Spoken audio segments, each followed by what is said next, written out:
Hey guys, কি খবৰ তোমালোকৰ? আশা কৰিছোঁ সকলোৱে ভাল। তো বহুত আমি কমেণ্ট কৰি আছিলোঁ দাদা কি তুমি কিমান মানে ফিজিকেল যোনটো অগ্নিবীৰ ফিজিকেল টেষ্ট কেনেদৰে হয় তাৰ ওপৰত ভিডিঅ' বনোৱা মানে নিজৰ এক্সপিৰিয়েঞ্চৰ ফালৰ পৰা তোমাক কেনেদৰে হৈছিলে তোমালোকৰ। তো তোমালোকক মই সকলো কথা কৈ আছোঁ কি তোমালোকৰ ফিজিকেলৰ দিনাখনি কি হ'ব মানে, ঠিক আছে, ভালদৰে গুৰুত্বপূৰ্ণভাৱে শুনিবা, ঠিক আছে। তো চব তুমি যেতিয়া মানে এক্সামত পাছ কৰিবা, এক্সামত পাছ কৰাৰ পিছত তোমাক ফিজিকেলৰ কাৰণে মাতিব, ঠিক আছে। মানে লগালগ নামাতে, যোনবোৰ ল'ৰা মানে পাছ কৰে সেইবোৰ ল'ৰাক মানে তোমালোকৰ ফিজিকেলৰ কাৰণে মাতিব, ঠিক আছে। তোমালোকৰ যোনবোৰ নাম আহে মানে এক্সামত, তো তোমালোকে এক্সামত এটা ভাল মাৰ্কছ আনিবলৈ ট্ৰাই কৰা, ঠিক আছে। এক্সামত যদি এটা ভাল মাৰ্কছ লৈ আহিব পৰা তোমালোকে মানে আৰামছত তোমালোকৰ ফিজিকেলৰ কাৰণে মাতিব, ঠিক আছে। তো যোনবোৰ ল'ৰা মানে এক্সামত পাছ কৰে তেওঁলোকক ফিজিকেলৰ কাৰণে মাতে। আৰু তোমালোকক মই কৈছোঁ ৰিপৰ্টিং টাইম তোমালোকৰ দি দিব, মানে তোমালোকৰ যোনখন এডমিট ফিজিকেলৰ তাতে তোমালোকৰ ওলাই যাব যে তোমালোকৰ কোন তাৰিখে কেইটা বজাত তোমালোকৰ ফিজিকেল ষ্টাৰ্ট হ'ব, ঠিক আছে।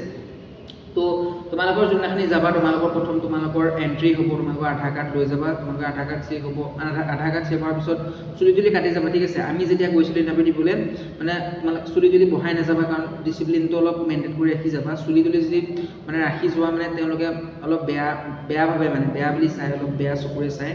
তো চুলি মানে ইমান ৰখাই নাযাবা, তোমালোকে চুলিটো অলপ আৰ্মি টাইপত কাটি যাবা, ঠিক আছে। আৰ্মি টাইপত চুলিটো তোমালোকে অলপ কাটি যাবা।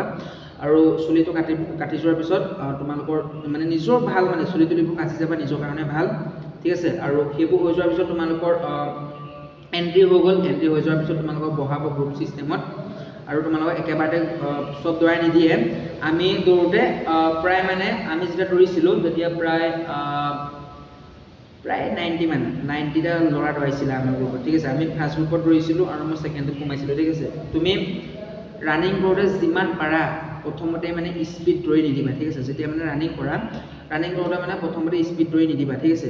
যেতিয়া মানে তোমালোকে ৰানিং কৰা বহুতে মানে প্ৰথমতে স্পীড দৌৰি দিয়ে, ঠিক আছে। প্ৰথমতে বহুত স্পীড দৌৰি দিয়ে আৰু লাষ্টলৈ মানে ষ্টেমিনা নাথাকে, ঠিক আছে। তো তোমালোকে প্ৰথমতে স্পীড দৌৰি নিদিবা, নহ'লে পিছলৈ ষ্টেমিনা থাকি নাযাব। মানে তোমালোকে প্ৰথম মিডিয়াম যাবা, লাষ্টত যোনটো মানে টাৰ্ণিং পইণ্ট থাকিব, লাষ্টৰ যোনটো 100 মিটাৰ 200 মিটাৰ তাত মানে যিমান ষ্টেমিনা আছে তাত দিবলৈ ট্ৰাই কৰিবা, ঠিক আছে। তোমালোকে প্ৰথম গ্ৰুপ ছিষ্টেম কৰিব। গ্ৰুপ ছিষ্টেমত তোমালোকে এটা গ্ৰুপত প্ৰায় 90 মান ৰখাব, মানে তাৰে তোমালোকৰ 10টা 11টা মানে তোমালোকৰ 10টা 11টা তোমালোকৰ এক্সিলেণ্ট মানে হেৰি কৰিব ৰখাব, মানে এক্সিলেণ্ট তোমালোকৰ প্ৰায় মানে 11টামান তোমালোকৰ এক্সিলেণ্ট ৰাখিব, 11টা 12টামান।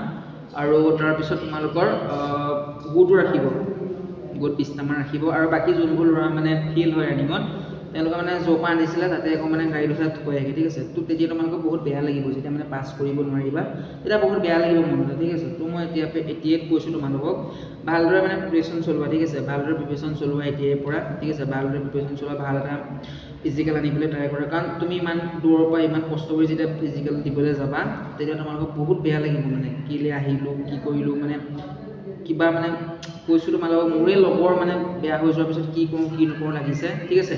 তো যোনবোৰ তোমালোকৰ পাছ হৈ যাবা সেইদিনাখনি, তাৰপিছত তোমালোকৰ চিনাপ মাৰিবলৈ দিব 10টা যদি মাৰি দিয়া তোমালোকে এক্সিলেণ্ট মাৰ্কছ পাবা, ঠিক আছে। 40ৰ ভিতৰত 40 পাবা। আৰু ৰানিঙো যদি এক্সিলেণ্ট মাৰিব পাৰা তোমালোকৰ ৰানিং আৰু চিনাপৰ মাৰ্কছটো যোগ কৰি তোমাৰ 100 মাৰ্কৰ হয়। মানে চিনাপত তুমি 10 বাৰ মাৰি দিলেও 40 পাবা, আৰু ৰানিঙত যদি তুমি এক্সিলেণ্ট আনিব পাৰা তাত মানে 60 পাবা, টোটেল 100 মাৰ্কৰ হয়। আৰু বাকী যোনবোৰ ইভেণ্ট হয় মানে তাত মাৰ্কছ নাথাকে, ঠিক আছে। তোমালোকৰ যোনটো জিগ দিব, যোনটো মানে এডাল মানে পকোৱা থাকে তাৰ প্ৰতি যাব লাগিব, আৰু তোমালোকে 9 ফিট জাম্প মাৰিব লাগিব। আৰু তোমালোকে যোনটো এনেকৈ কৰি যোনটো চিটাপ বুলি কয় সেইটো তোমালোকে বেছি মাৰিব নালাগে, প্ৰায় 30+ মাৰিব লাগিব। তাৰপিছত তুমি পাছ হৈ যাবা, তাৰপৰা তোমালোকৰ মেডিকেলৰ কাৰণে মাতি দিব। তো ইমানো হাৰ্ড নহয় চিলেকশ্যন প্ৰচেছটো, মেইন তোমালোকৰ হাৰ্ড হয় ৰানিং, ঠিক আছে। ৰানিঙত বহুত ল'ৰা মানে ফেইল হয়। তো মই এইটোৱে ক'ম তোমালোকে ৰানিঙৰ ওপৰত গুৰুত্ব দিয়া। চিনাপটো চবেই পাৰে আজিকালি, চিনাপ 10 বাৰ মাৰিয়ে দিয়ে যেনে, কিন্তু মেইন ৰখি যায় মানে ৰানিঙত, ঠিক আছে। ৰানিঙৰ ওপৰত অলপ গুৰুত্ব দিয়া। ৰানিংটো যদি এটা ভাল টাইমিঙত আনিব পৰা তোমালোকে এটা ভাল মাৰ্কছ আহি যাব, ঠিক আছে। ৰানিংটোৰ ওপৰত গুৰুত্ব দিয়া তোমালোকে। ৰানিংটো যদি মানে আনিব পৰা এটা ভাল মানে টাইমিং তোমাৰ আৰামছত আহি যাব, ঠিক আছে। ভাল এটা টাইমিং আহি যাব। তো ৰানিঙৰ ওপৰত গুৰুত্ব দিয়া। মেইন বেছিভাগ ল'ৰা ফেইল কৰে মানে ৰানিঙত, তেওঁলোকে মানে ৰানিঙৰ ওপৰত গুৰুত্ব নিদিয়ে।